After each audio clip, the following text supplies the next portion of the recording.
Hello everybody, Ravenar here, and today we are going to talk about Tassadar. And we are going to answer one simple question. When can a plat build be better than a meta build? So without any further ado, let's hop in.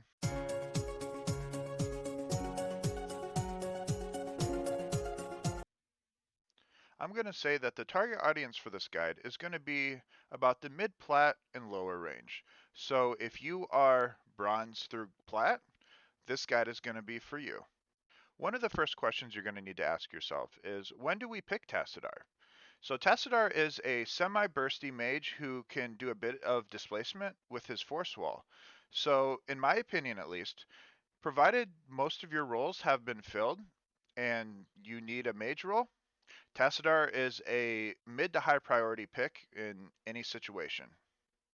Keep in mind that Tassadar excels on maps with heavy clumping, that he can get a lot of value from his Q. So he's going to do really well on maps like Infernal Shrines, Braxis, etc. Alright, let's hop into the game and I'm going to go over my build with you. I'll see you guys when we get back. Looking at Tassadar's level 1s, I would say only about 2 of the 3 are viable. I do not believe currently at this rank that the auto attack build is anything really worth looking at, so I'm not really going to talk about that.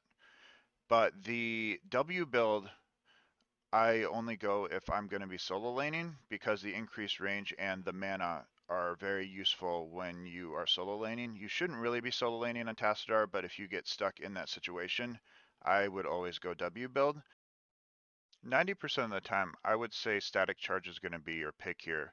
The only real exceptions would be if the enemy team has maybe like an Abathur or high mobility heroes that are going to give you a reason that you're going to have a hard time stacking your Q. Otherwise, 90% of the time you're going to be taking static charge. One additional benefit that it has is that you can stack your resonating beam by landing your Q on enemies, which is going to be very useful. Tacidar's level 4 is very similar to his level 1 in that I only say 2 of the 3 are worth looking at. Induction's not very good in my opinion. Electric Fence is going to be the pick that I say you're going to want to go a majority of the time. Plasma Shield's good because it gives you a shield.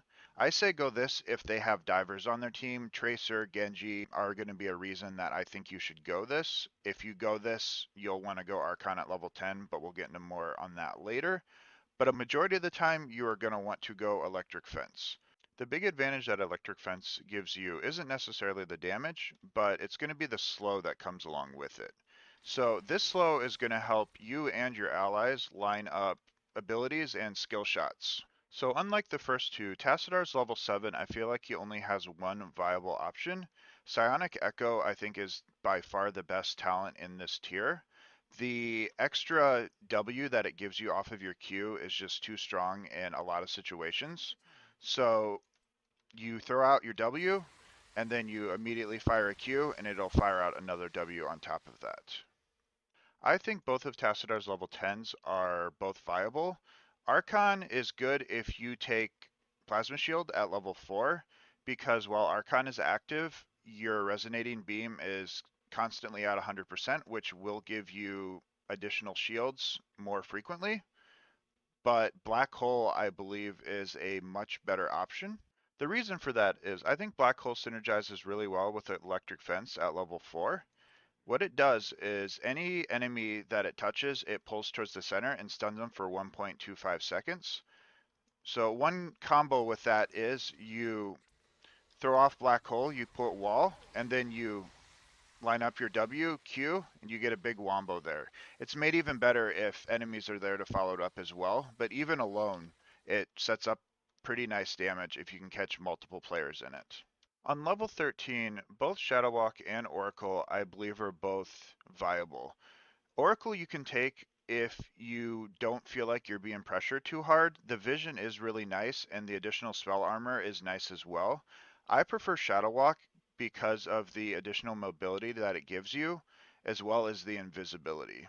At level 16, I feel like Thermal Lance is really the only viable option. I have experimented with Psychic Shock before, but I don't feel like it does that much compared to the percent damage that Thermal Lance gives.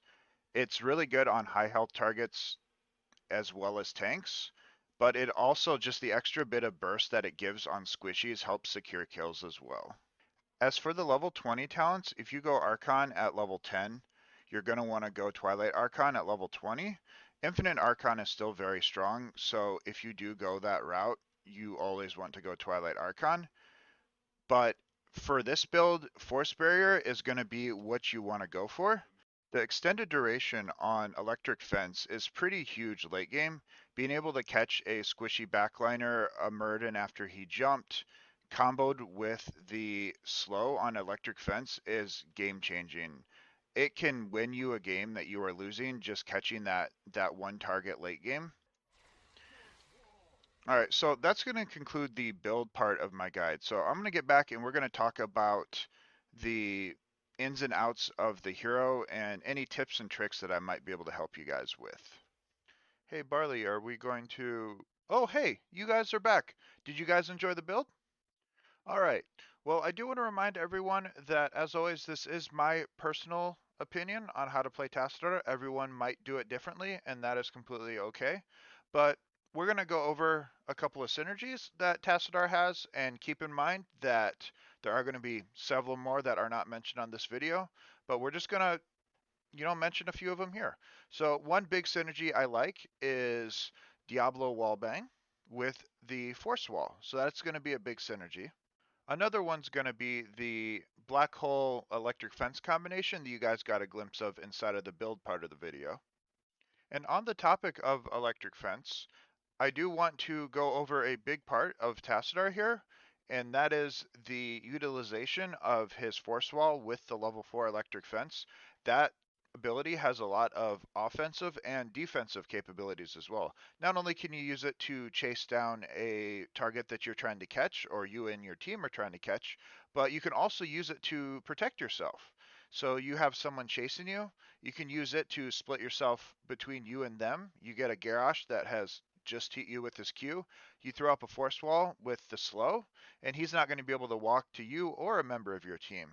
And you can use it at any angle. You don't have to block with it because it does have a slow connected with it. You can do a lot of really cool things with that level 4 talent that the regular force wall would not have access to. All right, so I know we asked this question at the beginning of the video, but when can a plat build be better than a meta build?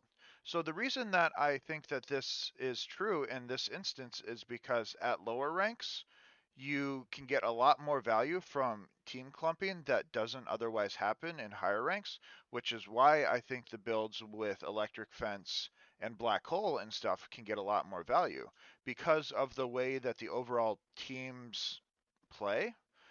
I have found a lot more success with this build as opposed to the quote meta Plasma Shield Archon build that a lot of players at higher ranks are going to be trying to use. All right, well, that's probably going to be it for me today. So I hope you all really enjoyed this guide. As always, I want to encourage you guys to subscribe, like, hit that notification button, and let me know in the comments what you guys thought about this video. I do plan to roll out more guides in the future, but if you guys have any questions, feel free to stop by my stream. I do stream on Twitch, and I'm going to post a link right about here probably. And I also post a link down below in the description as well. And I do want to remind everyone that I usually stream 4 to 5 times a week, anywhere between 7 a.m. to 3 p.m., all Eastern time.